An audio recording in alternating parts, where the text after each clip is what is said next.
We're going to continue with some more Lightning grades going down the Lightning lines at the end of the season. Today, we'll talk about the line 2 offense, defense, and some Lightning trade acquisitions.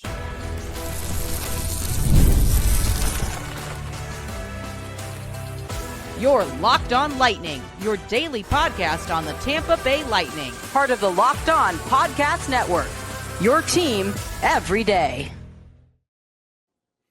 Josh Sperber welcoming you all back into Locked On Lightning and thanking you for making Locked On Lightning your first listen every day. We're part of the Locked On Podcast Network, your team every day. And if your team is the Tampa Bay Lightning, then this is the show for you. Today's episode, we are going to go through some more Lightning grades, starting with the line 2 offense. And again, these are approximate lines. The Lightning switched up their lines a decent bit throughout the season. We're mainly going by playing time here. So for the purposes of these grades, Lightning line 2 offense, Hagel, Cirelli, and Paul. And Hagel and Cirelli were really the main fixture of this Lightning line 2. And they might be the 2 most improved Lightning players over the course of the entire 2024 to 2025 Lightning season. Both of them set career highs in every single offensive category: goals, points, assists. And I mean, offensively, defensively, you could make an argument that these were, it's not an argument that these were the 2 best defensive forwards that the Lightning had. But if you look at the all-around games of Cirelli and Hagel, an argument can certainly be made that they were the best all-around players when you look at their combined efforts on offense and defense. They both had a plus-minus well over plus 30. Again, career highs in points, goals, and assists, shorthanded goals aplenty, 7 between the 2 of them. And they also combined for 14 shorthanded points as well. Absolute forces on the penalty kill.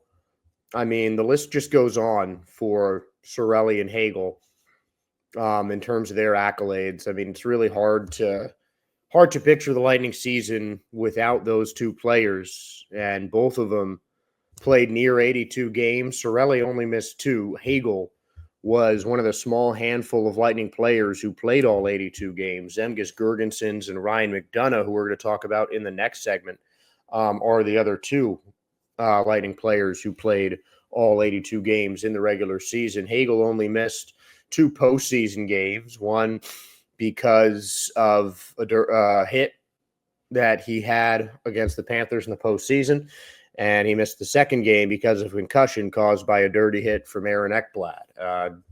Anthony Cirelli was all over the stat sheet in the postseason as well, played through a pretty serious injury.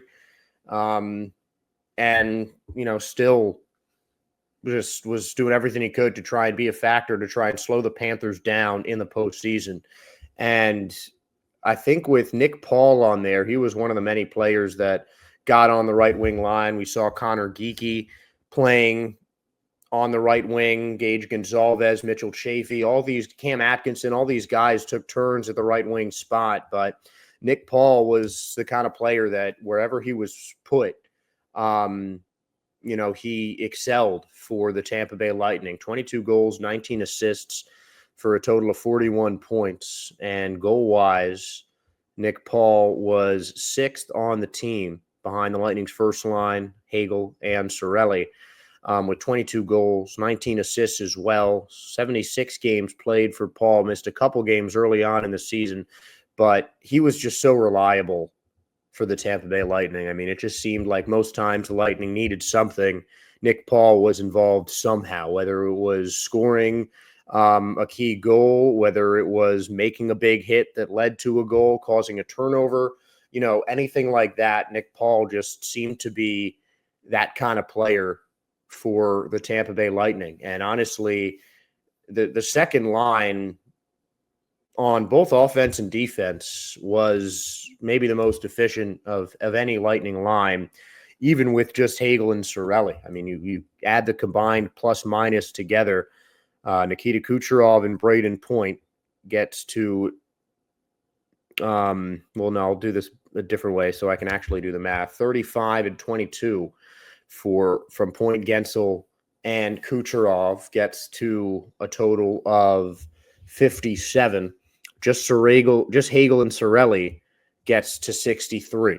And that's not even including, a Nick Paul or Darren Radish on the 11 and 7, whoever the third player on that second line is. Just adding to Hagel and Paul made them that much more productive. And they might not have scored the most goals of any line. I think maybe the most goals of any line in hockey were scored between Gensel, Point, and Kucherov. But, I mean, in terms of just setting up the goals and doing all the little things that kept the Lightning in the game, that, playing great defense, that's really what the second line was able to do. I mean, we can talk about the offensive accolades that Point, Gensel, and Kucherov deserve for just being all such incredible offensive players, but you look at just the all-around talent of Hagel and Cirelli this year, and I don't know how much success the Lightning could have had without especially those two players, but really the way that they led their line. I mean, Hagel arguably was the second best winger besides Kucherov on the Tampa Bay Lightning this season.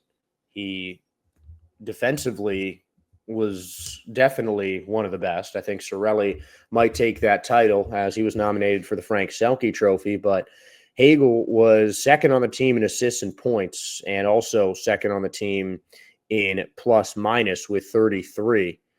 He had more assists than Jake Gensel by a pretty significant margin, by 16 assists, and a -6 in terms of goals compared to Jake Gensel, with more of them coming on even strength.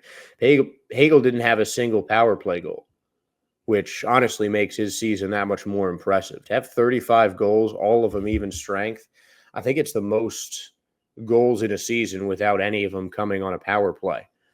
And again, Hagel was second on the team in shorthanded goals to Anthony Cirelli.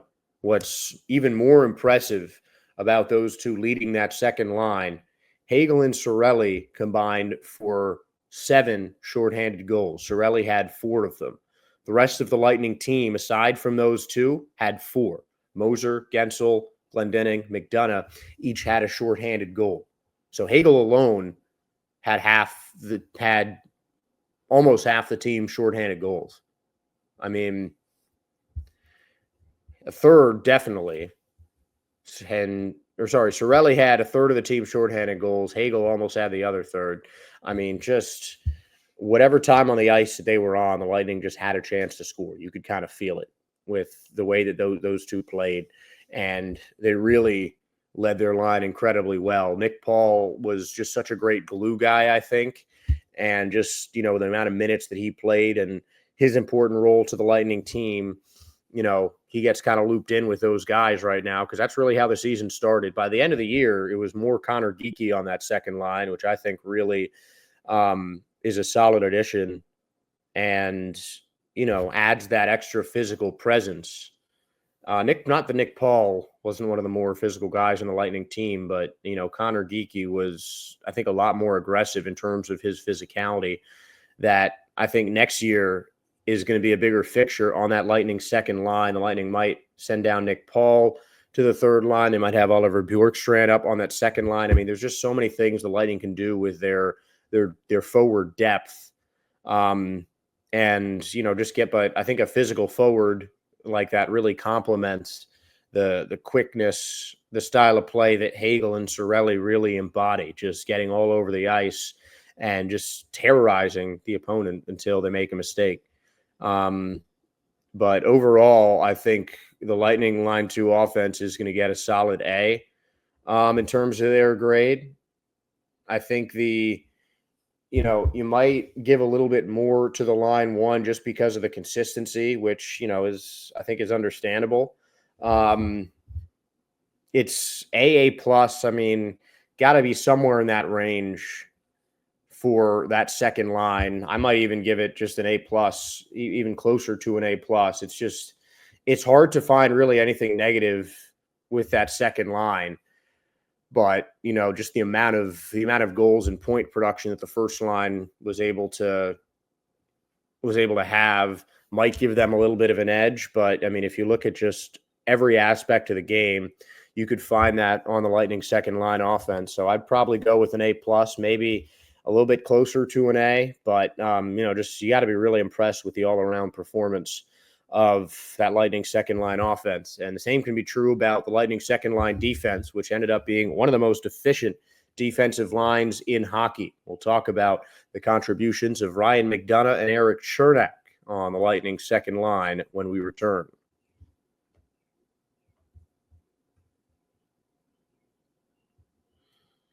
Are you looking for a snack that's both delicious and nutritious? Crack into a good source of protein with wonderful pistachios.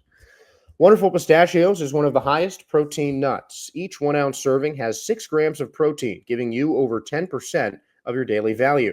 Plus, they're packed with fiber and better for you unsaturated fats to help you keep feeling fuller longer. Personally, I love the no shells variety. It's the perfect grab-and-go snack for busy days, whether I'm snacking at my desk, on a road trip, or just need a quick protein boost. They're always my go-to. And if you love cracking open every shell for that satisfying crunch, the in-shell options are a classic favorite. So get snacking and get cracking with a snack that packs a protein punch. Visit wonderfulpistachios.com to learn more. And we're going to learn more about the Lightning's second line defense, which I think I can just go ahead and say it right now. This is probably going to be the easiest A+ that we'll get other than the first line. Just anytime you have the league leader in plus minus, you just know that is going to be that's just a really solid line. And just having McDonagh and Erik Cernak reunited on the same line for the first time, since that Stanley Cup winning performance, seeing that line that defensively played such a key role in getting another Stanley Cup back to Tampa Bay was just great to see. 43 plus minus for Ryan McDonagh, ended up leading the team, and at 35 years old, to still play every single game of the season, averaging 22 and a half minutes on the ice for Ryan McDonagh. Truly remarkable. And McDonagh was 4th on the team in ice time per game, only Kucherov, Hagel, and Hedman coming out ahead of him in that category.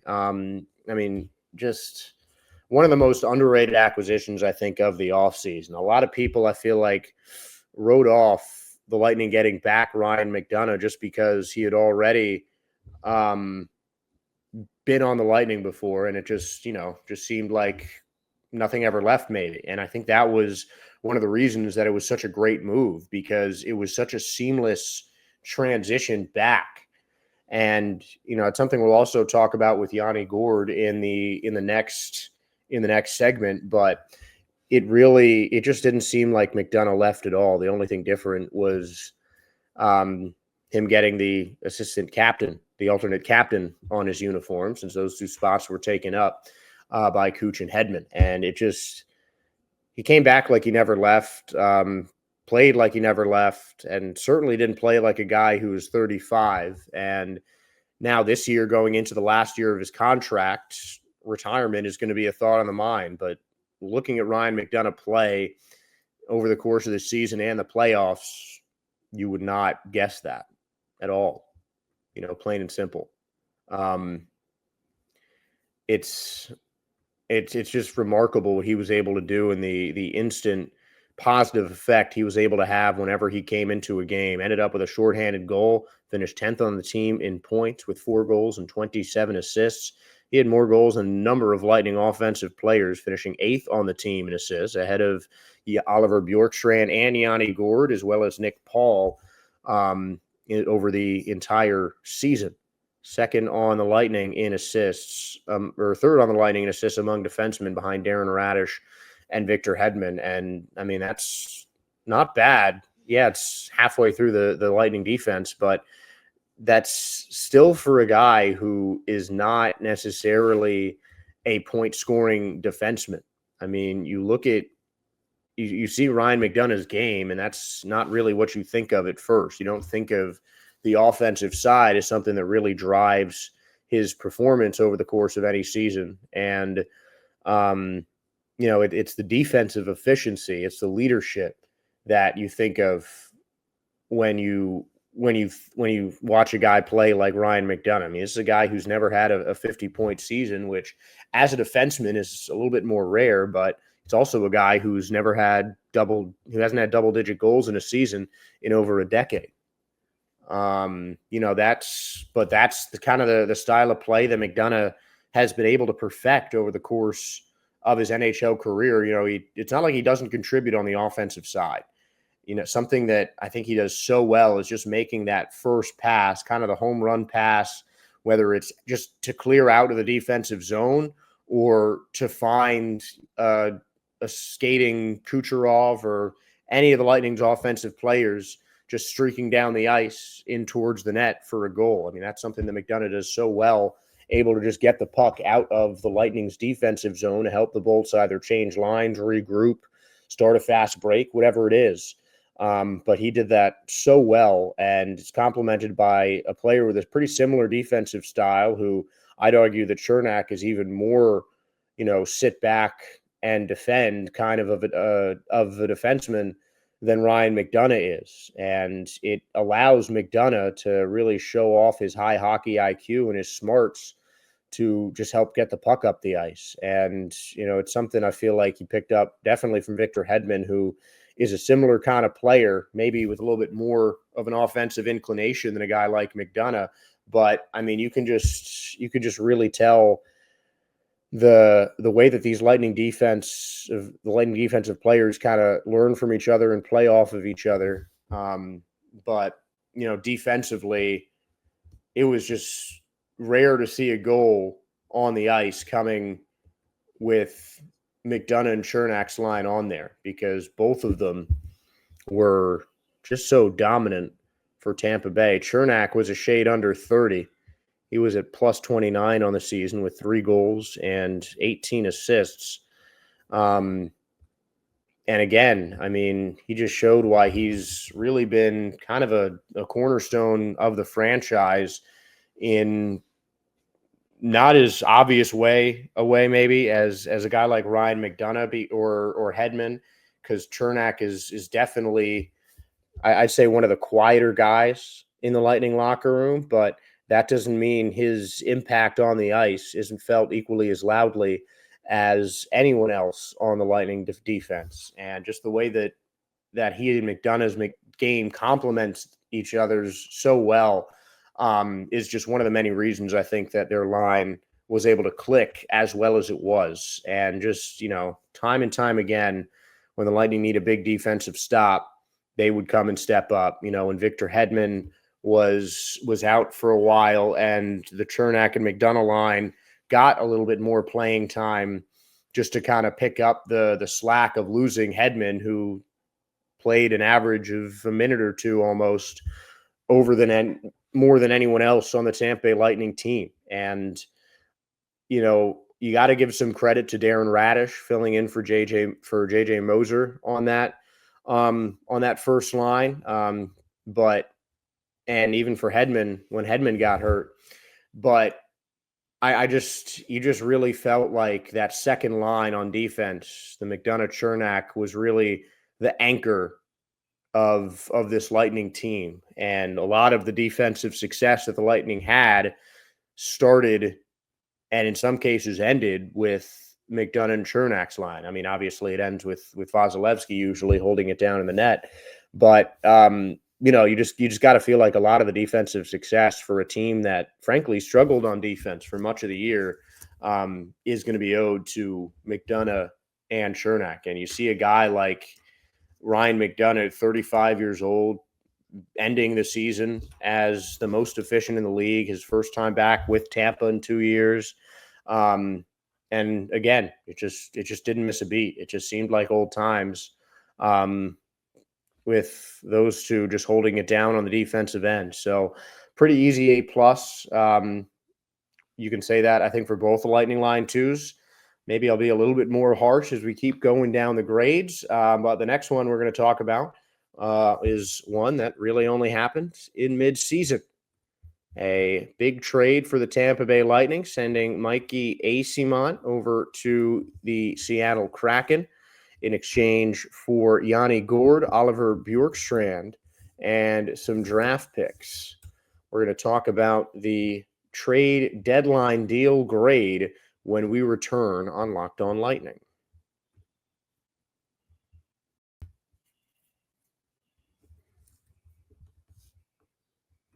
End of February, beginning of March, the Tampa Bay Lightning sent Mikey Eyssimont, a prospect the Bolts had acquired in 2022, coming off of his first ever double-digit goal, assist, and point season of his NHL career.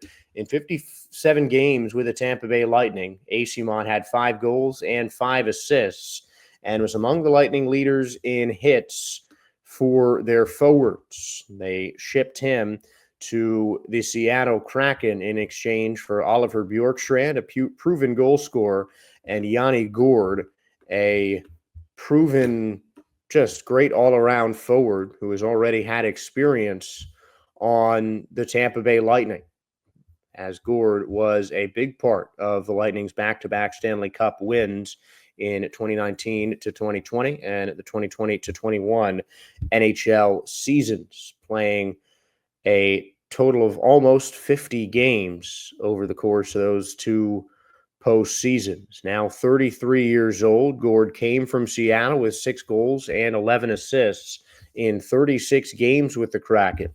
He played 15 fewer contests with the Tampa Bay Lightning, had 2 more assists and 5 fewer goals, finishing with a plus-minus of +4 as compared to the -5 he had in Seattle, and 3 fewer points and a minute and a half more average time on ice with the Lightning than with the Seattle Kraken. And that kind of elevated role for Yanni Gourde really helped whatever line he ended up being on with the injuries that the Lightning suffered later in the postseason.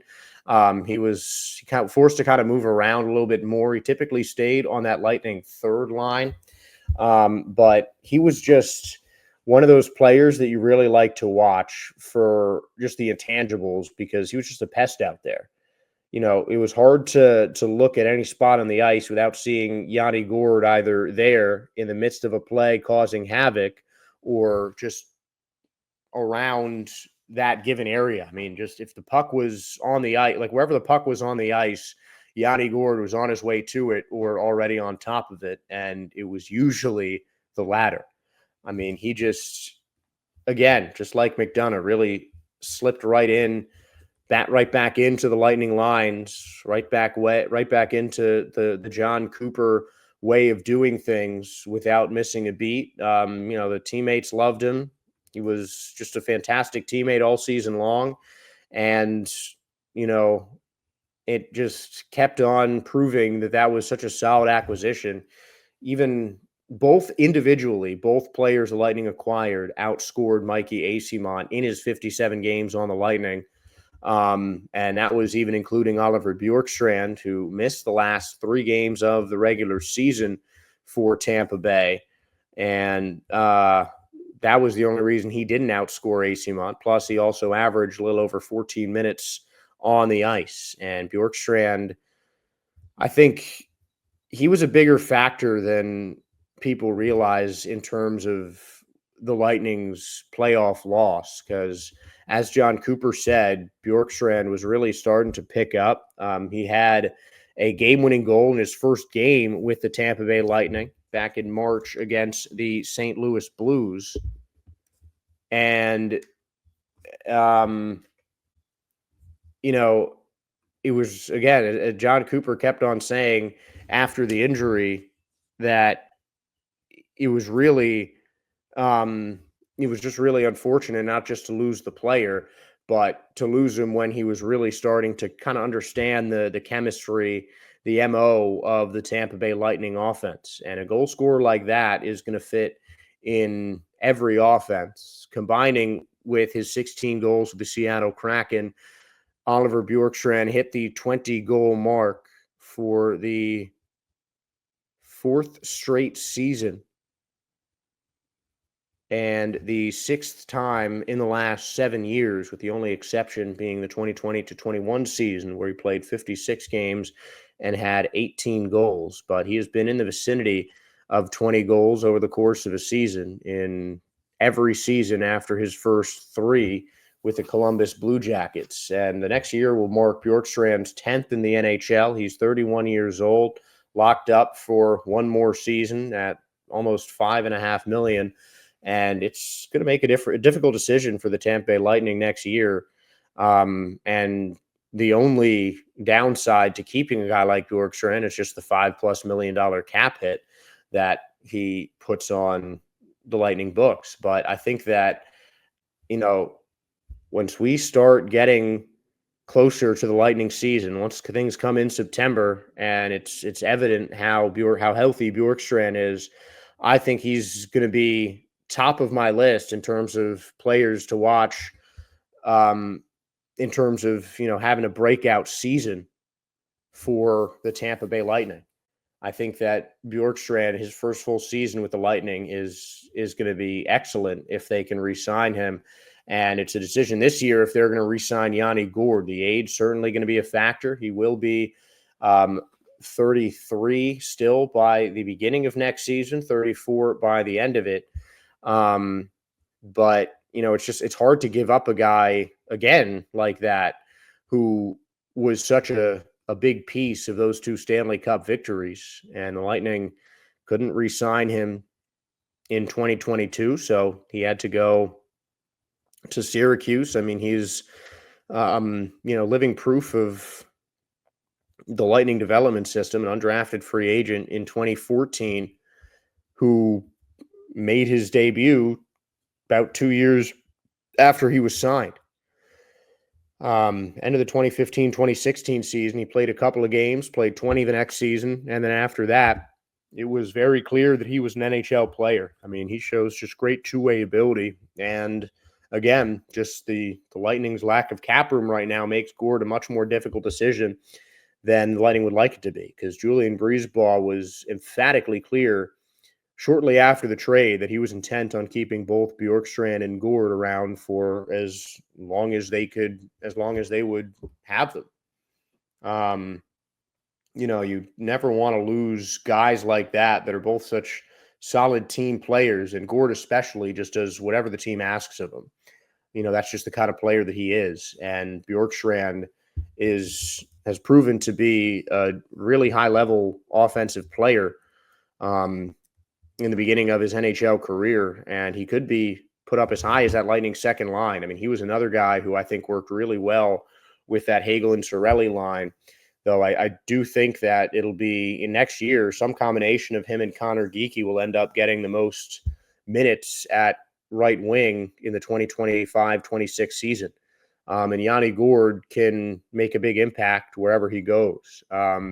So I think the Lightning definitely got the better end of that trade, regardless of what ends up happening in the draft, unless the Kraken can find some absolute stud with the picks that the Lightning sent Seattle.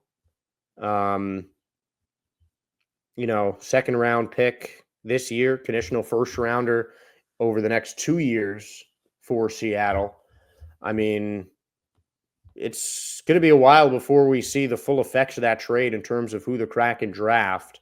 So I think the full grade might be a little bit more incomplete. Obviously in a couple of years, people will revisit that trade and maybe see something differently than right now, but I'm going to go with a B+ for Gourde and Bjorkstrand. And I think the main thing that keeps them out of the A range is just the fact that Bjorkstrand was injured for the postseason, and that was tough for the Tampa Bay Lightning. And obviously it's not something you can blame Bjorkstrand on, but missing him for the postseason was difficult.